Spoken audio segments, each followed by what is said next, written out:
What does a baby do when the baby is born? Most of the time, the baby wants to sleep. What else does the baby need? The baby needs comfort. The baby needs its needs to be met at all times. What happens when the baby's needs are not being met? The baby will cry. What happens when you leave a baby to cry? That'll create a stress response.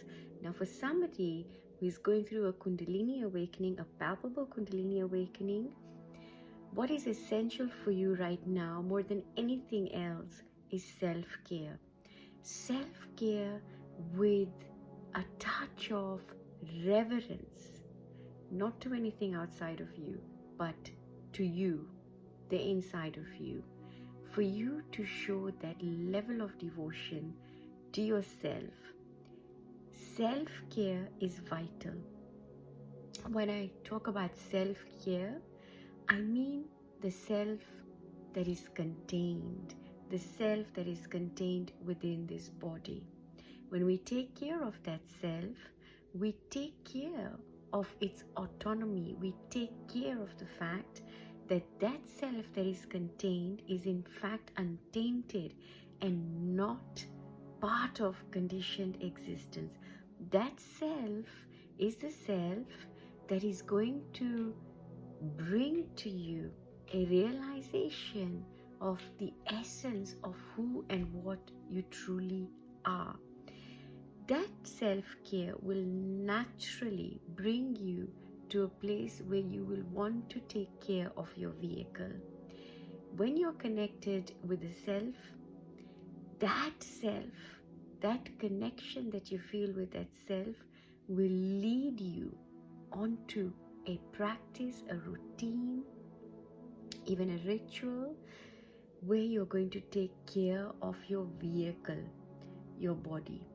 Your body is a vehicle of transformation. It's a vehicle of wisdom. It's a vehicle of all that is. It's a vehicle of all that you've experienced. And it is the same vehicle through which you realize that all that you experience and you are not the same.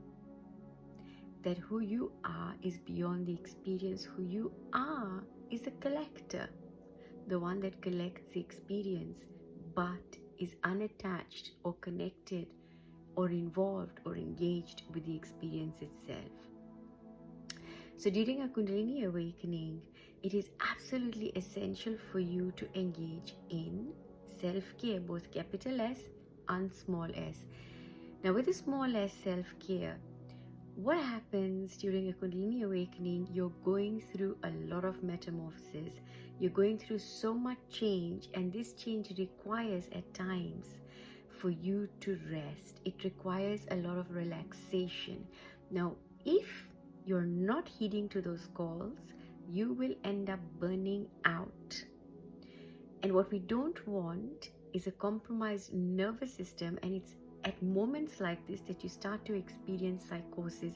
You start to experience altered states of consciousness without your feet being on the ground. Yes, you can experience these altered states of consciousness, but you should be able to come in and out of these states at will, as opposed to become enslaved by these other states. Now, what I mean by being enslaved by these other states is, yes, whilst it's amazing to be in a blissful state, it's amazing to be in this higher states of consciousness, it's amazing for us to be in that level, we are still embodied. And as long as we're still embodied, we use the body as a vehicle, but we don't escape with these other realms. We don't escape with that bliss. We don't escape with that Satchitananda. But if anything, you bring that Satchitananda down. You bring it down to earth, and you spread it all around you, and you become that, because it is essential that your three-dimensional reality is reflecting where you are in whichever other reality, in whichever other realm. So your 3D reality is always a reflection of your current state of consciousness. Now, during a Kundalini awakening, you will go through a lot of exhaustion, and that requires, like the baby, a lot of sleep. And like the baby that has these needs and the needs are not met, it can create a spiraling of stress.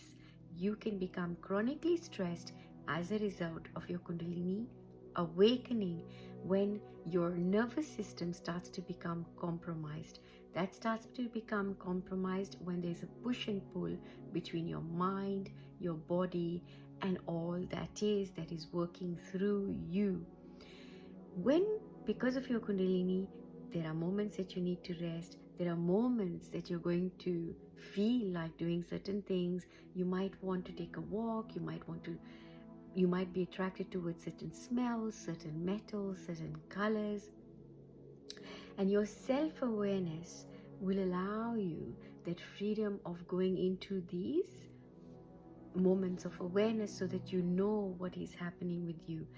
But folks, all the while, when the body is saying no, when the body is saying to you, I am exhausted, when the body is saying to you, I can't talk, I don't wish to talk, and you're forcing the body to talk, you're forcing the body to do what you would normally do just because that's what you know to do.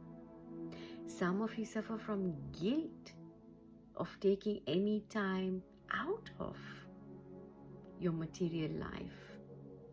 And when we do that, we get very, very exhausted. Now, exhaustion can happen anyway, whether you're doing something or not doing something, whether there's a resistance, whether there's a mind or not, whether there's a push and pull or not. Exhaustion can just simply come as a result of that absolutely high energy inside of you. It's like we have these fuses. Now, if the fuse cannot contain a high level of ampage, the fuse will blow off, which is why so many of you will have had experiences where you walk into places and you're blowing fuses off. You're in your own house and there's always something the matter with the electrics. This is quite normal, folks. Your Kundalini energy is going to make you very, very electric. And the more that you heal, the more that you're able to hold this energy, the more that you're able to hold the awakening and then arising, and you become more and more magnetic. So you draw to you life force, because life force attracts life force, which is why in place of the exhaustion, you're going to be feeling very rejuvenated. But folks, you can have a situation where because of very, very high energy, if you're not moving, you're basically sitting on this high energy. That in itself is going to create a lot of exhaustion. You must take care of yourself. It is absolutely paramount that you give your body moments of respite and find ways of incorporating and housing this beautiful new energy, which may require that you move from overly cooked foods, from overly rich foods. You move from all that you have known, dietary, into something completely different. Don't judge any cravings that you might have. Don't judge anything. Put the mind in its place. The mind is just a tool. Put it in its place as you go through your Kundalini awakening, as you wade through the most potent in you. Lots of love. Stay tuned.